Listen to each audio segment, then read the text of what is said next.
14ാം പഞ്ചവത്സര പദ്ധതി വാർഷിക പദ്ധതി 2026-27 ഭാഗമായി കൊടുവായൂർ ഗ്രാമപഞ്ചായത്ത് വികസന സെമിനാർ സംഘടിപ്പിച്ചു. ടൗണിലാണ് സെമിനാർ സംഘടിപ്പിച്ചത്.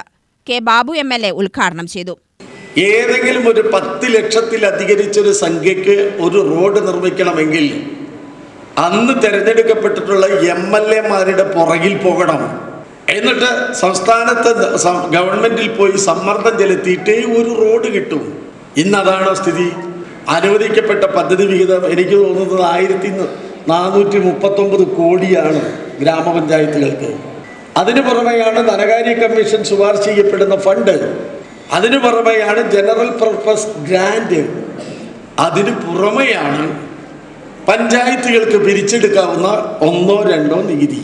കണ്ടോ, ഇന്ത്യ രാജ്യത്തെ സംബന്ധിച്ച് GST വന്നതോടുകൂടി സ്വാഭാവികമായും അന്നുവരെ നമുക്ക് പിരിച്ചെടുക്കാൻ നിരവധി നികുതികളുണ്ടായിരുന്നു ഗ്രാമപഞ്ചായത്തുകൾക്ക്.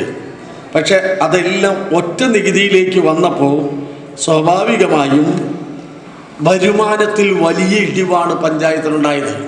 വകുപ്പുകളുടെ കൈമാറ്റം നോക്ക്. PHSC അത് നമ്മുടെ ഇവർക്കാണ്, ഗ്രാമപഞ്ചായത്തിലാണ്. CHSE block പഞ്ചായത്തിലാണ്. ജില്ലാ ആശുപത്രി അത് ജില്ലാ പഞ്ചായത്തിന്. കണ്ടോ, അങ്ങനെയാണ്. കരട് പദ്ധതി പ്രകാശനവും നടത്തി.